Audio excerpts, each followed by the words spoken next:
Hello everybody, this is Tina Chiba, and if it sounds like I'm a little bit different today, that's because this is currently in post-commentary. I'm having to re-watch the recording to give any kind of context for the sake of this video. For some reason, my audio setup completely goofed up, and my microphone picked up the game audio, but not me at all. What you're seeing me do right now is I got the idea while editing the videos was that I wanted to actually test all of the burst energy booster chips together. So the one that, you know, your booster energy will convert to health if the gauge is full, which, by the way that actually works is that if your gauge is full, the percentage starts counting up again towards another blip of the burst energy charge, and then once it reaches 100%, you'll gain the health back.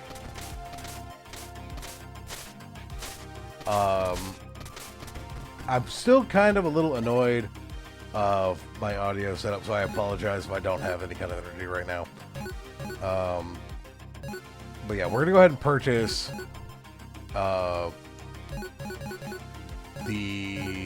I forget the name of it off the top of my head. There we go, the energy multiplier booster chip. This increases the amount you gain from all sources, actually. This stacks with the overcharge booster chip, the one you start with.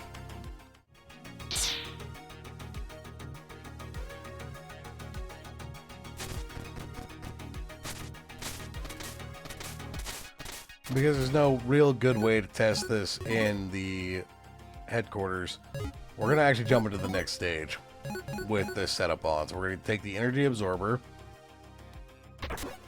and then we're going to get the energy multiplier, and then the overflow converter.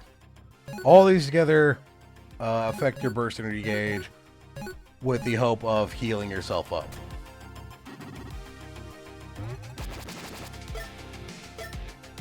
And then so we're actually going to go to the junkyard, as it takes me a hot minute to figure out which one I want to go into.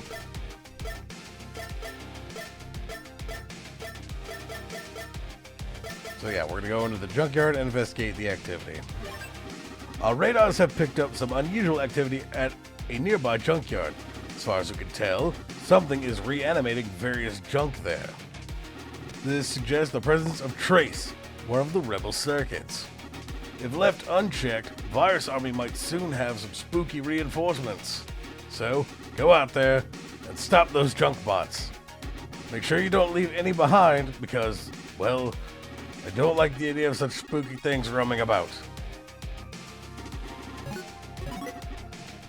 So yes, we actually have a spooky theme stage, and I was actually super excited for this stage. It was one of those, like, oh wait, we actually do get like a kind of like spooky state, or is it just spooky in general? Like, you know, ooh, spooky. But I was pleasantly surprised with the stage, I'm not gonna lie. Approaching target. Patch Circuit, who has my favorite design, I'm not gonna lie. I think she looks super good. And look at this background. This background is so good for the idea of a spooky aesthetic. I love it. This is me currently messing around with the wall, because as you see, you can't stick to the wall at a certain height. The game actually just does not let you do it, which is very weird. Me trying to figure out what the hell that's meaning.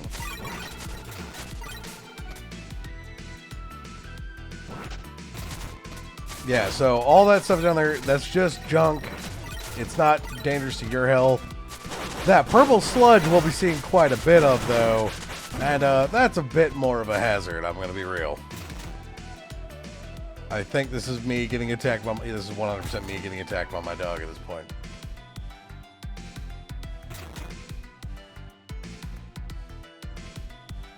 Yep. Good old puppers.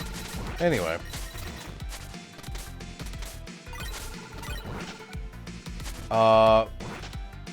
I was trying to debate whether or not that was a way to go down or death, and I decided that because of the spikes, that has to be death.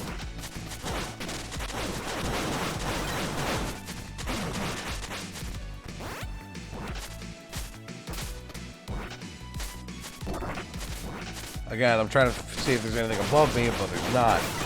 And you can rapidly see that I'm starting to get a little concerned that I don't see anything.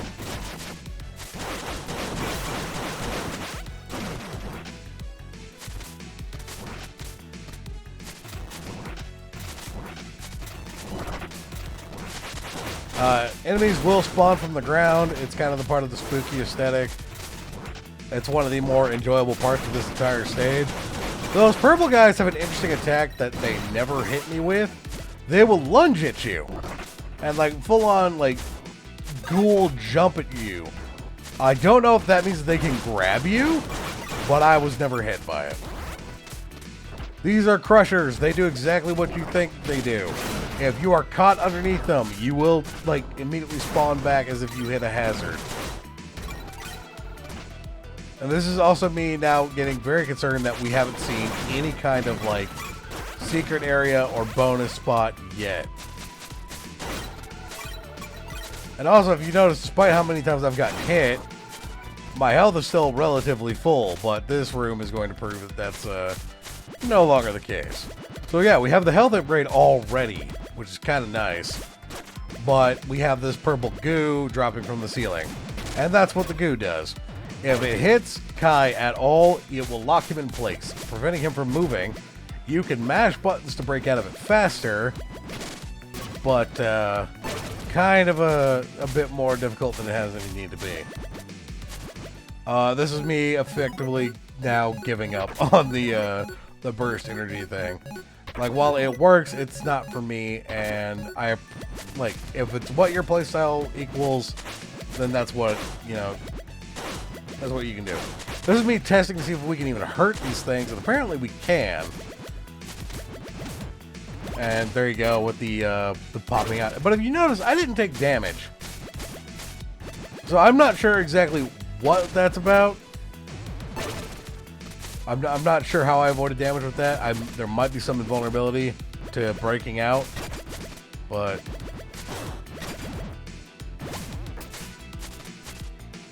yeah, it takes me a minute, but eventually.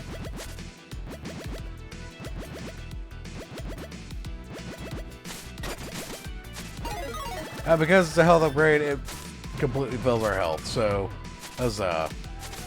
Now, you've noticed that we haven't found anything, and we just jumped down a pit to a screen transition.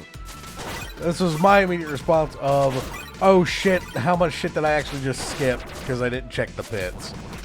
And as I said earlier, nothing, actually. The only thing that's above ground was the health upgrade. There is civilian number 1. Very simple room to get through, especially with double jump. Double jump makes that really good. Also, you sink slightly while standing in the junk piles, which means that you can't just walk out onto the ledge. And then we have grabby hands. They are just a stage hazard. They can't pick you up. They can't grab anything. But their whole purpose is they just fall from the ceiling and they don't actually hurt you that bad. This is where I learned about the crushers being able to do that kind of damage to you. And here we have civilian number 2 just out in the open. You just have to squeeze past the grabby hand. The grabby hands are completely invincible, by the way. There is nothing you can do to them.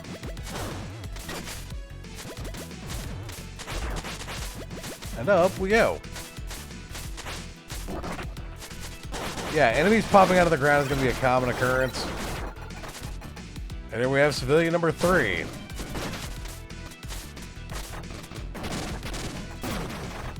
A lot of the stage involves Kai just having to move fast. It's like if you move fast enough, you can avoid as much damage as possible.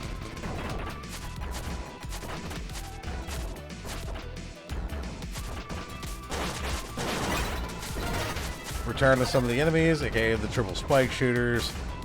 Then we have this, which I fail miserably at shooting that, but I can just do that. I realized after going down that I then see the crack in the ceiling. There we go. And up here, we have the pallet chip.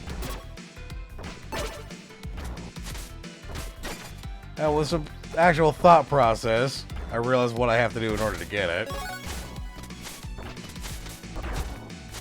Unfortunately, no convenient way back, but that is probably one of my favorite parts about the stage, is that it's now telling you, hey, your powers can be used in different forms if you like are paying attention.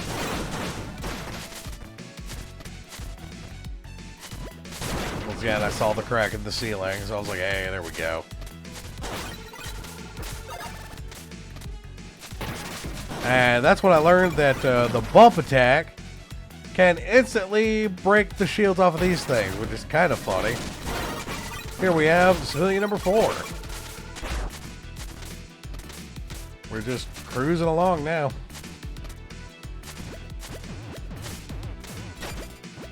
Me immediately realizing, like, oh, okay, that's what I'm supposed to do here. And I messed up this swing quite a few times. With the same exact way.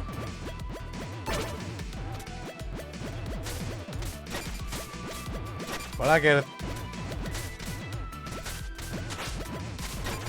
I'm still trying to find secrets because I'm still paranoid at this point that I have missed something. Some extra health, which is very nice.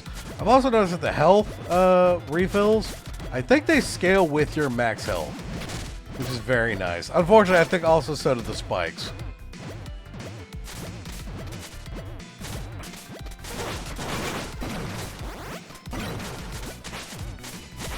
Gotta check all them walls. Civilian number 6. Provided I'm counting right. I might have spaced out already with the counting. This part's cool. I like this. Once again, trying to find secrets in the walls. Me realizing I need to heal.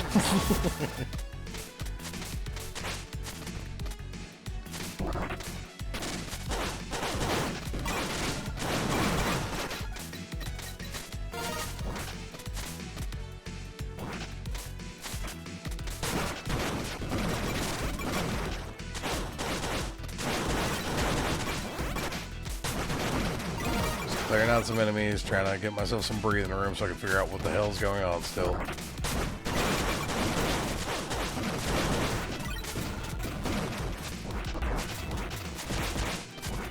Turns out just 3 hits will also de-shield those guys, much like every other shield enemy we've encountered so far.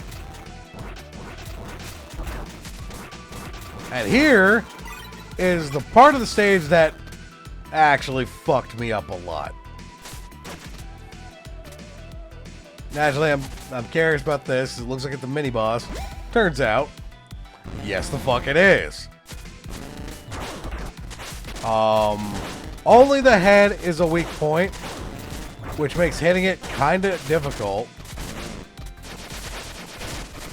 If you've ever played Aria of Sorrow and fought Balor, the fight reminds me a lot of that, except you cannot stand on this big dude's hands. At this point, I am now just trying to abuse the freaking counter to do something, and it doesn't work exactly the way I want it to.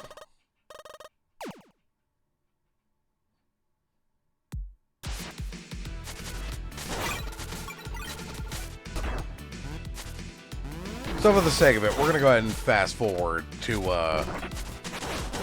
the winning attempt against this guy. For the sake of honesty, it only took 3 tries to deal with the dude.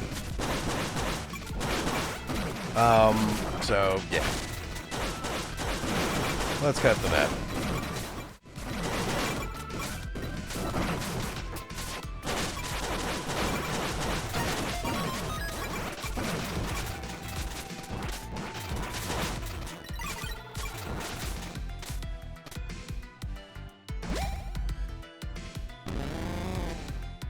Okay, so this time I just decided, you know what, screw it. We're just going to use the hook shot and stab him repeatedly as if you were that helicopter again. Turns out that I think mini bosses don't have an HP bar. They have a hit bar, where once they've been hit a set number of times is when they die. Because doing it this way, and mind you, the hook shot doesn't do as much damage as a punch or something.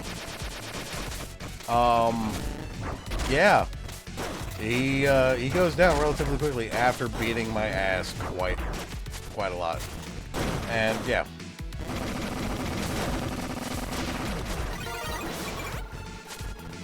I was kind of miffed I didn't get any health, but the game throws me a bone and gives me the checkpoint here. At this point, I'm almost positive that I've missed something. But then I see civilian number 7.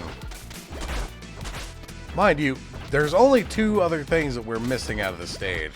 Civilian 7 and Civilian 8. There you just saw the leap attack that these guys do. And I don't at all know, like, if it does anything or if it's just a damage attack. We quickly snag Civilian 7, jump down here, realize immediately what's going on, and then bust through. I do like, one of the things I actually do like is the idea that this stage like incentivizes you moving very quickly. That I actually do thoroughly enjoy. And there is civilian number 8. As you can see, like a lot of speed like sections that I am just an absolute fan of. So that is 100% for this stage. That is all 8 of the survivors. That is the pallet chip, and that is the health upgrade. So yeah, we're doing pretty good right now. Now it's just the final gauntlet to the boss. Of course, at this point, I was not counting, so now I'm still checking for any kind of anything really, because I'm still concerned that I missed stuff. You would think I would have been counting, but I was not.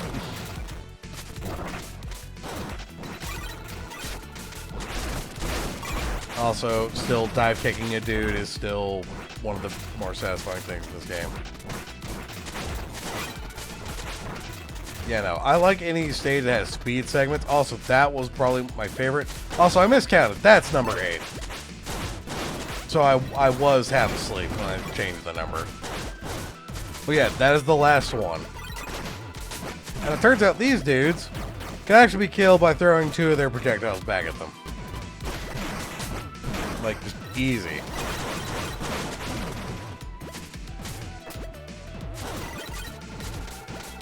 And there we go.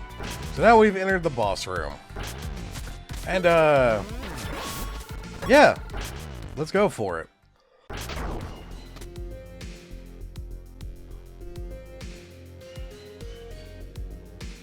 Well, well, well. If it isn't the hero. I don't suppose you could stop with all the commotion. I'm trying to work here. We can't have your junk bots roaming out to the city, Trace. Junk bots, you say? You never were a very considerate one, were you?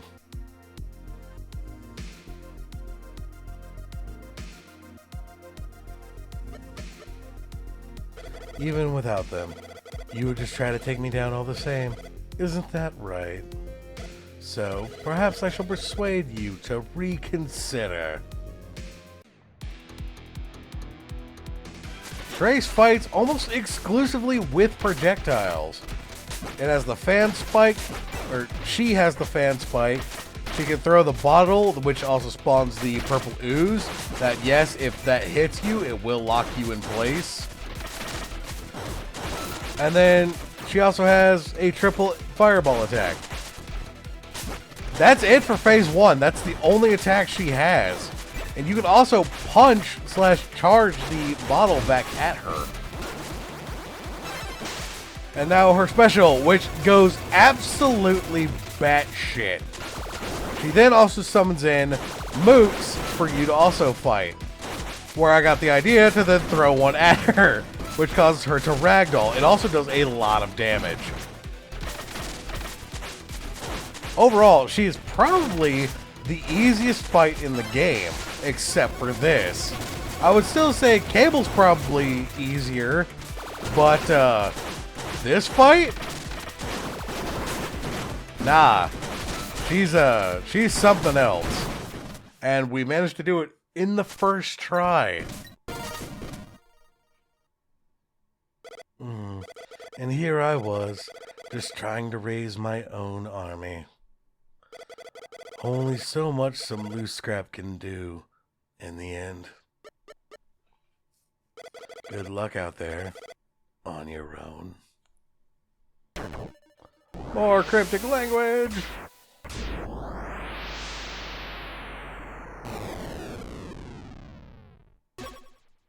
Let me get the D-pad.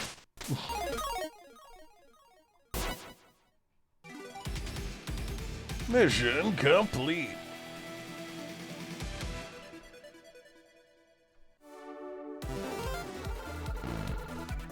And it was at this point that I realized we had gotten everything. We had gotten all 8 of the survivors, the pallet chip, and the health upgrade. Good times were had by all.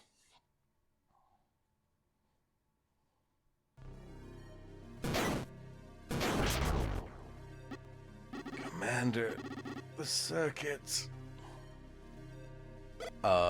Colonel, sir? You're doing that thing again. Should I call the medic? I'm fine. Just a little shaken up by recent events, that's all. But keep this between the two of us. But, sir, it looks like you could be serious. Pat, are you disobeying my order? No, sir. Understood, sir. Colonel, you spooky bitch. Good work out there. That should put a stop to those ghastly bots. Not that I was scared of them or anything, of course. Let me know when you're ready to tackle the next mission. Ah, yes. First things first, as tradition, we check out the pallet chip. Once again, Prim has nothing new to talk to us about, but now we have Draining Gray, a spooky gray look that makes melee burst techniques drain foes' health. That's quite grim. And this is me wondering, does this work with the counter? Does this work with the pile driver? Because that would be kind of awesome to just grab a dude and steal health. And also, it looks sleek as shit. But I still prefer heavy orange because we're not really utilizing burst techniques against standard enemies.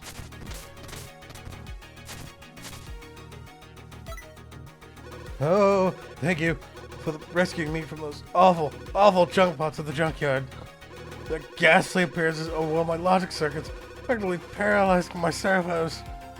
I wanted to scream, I wanted to run, but I just couldn't. Thankfully, you found me just in time, before it was too late. Your bravery and courage is truly inspirational, awe-inspiring even. I could learn a lot from you. Easy there, bud. I'm still kind of wigged out that there isn't one from Cable Stage. But I guess it is what it is. Alright. Ah, you have been busy. I heard you confronted the patch circuit. Trace always was an inventive one, tinkering away with her creations. She had grand ambitions with her constructs, always pushing forward. However, this obsession often interfered with her duties. Every so often, she was supposed to provide aid to those who needed it, but she was too busy to give them any attention. This is why Guardian Corps HQ got its own medbay eventually. Oh. And then we got emergency heal, stand in place to recover some health, something I probably should be using a lot. We had hardware barrier, create a shield around yourself that will absorb an attack and create a shockwave. Effectively, I'm assuming this is another counter. But this was one you probably don't have the time, you just activate it and let it rock.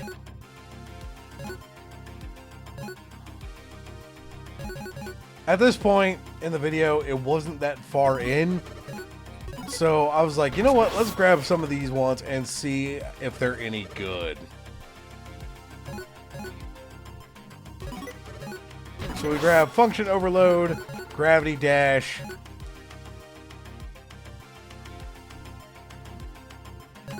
we grab the Pile Driver for the sake of potentially testing Ghastly Gray. We then grabbed Emergency Heal, of course. And I think that's it. Yeah, that's all we grabbed. And naturally, it's time to go test.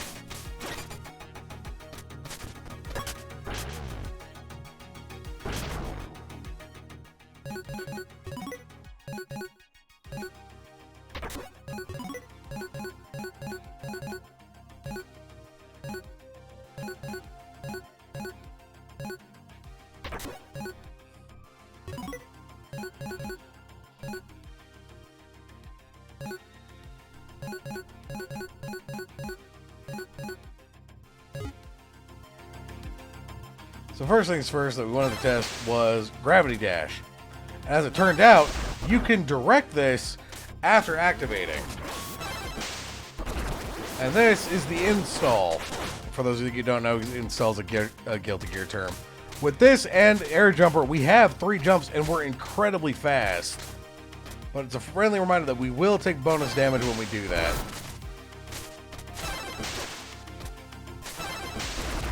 Yeah, you could essentially dive at any enemy. And it goes so far. Like, it's almost a full room clear across the way.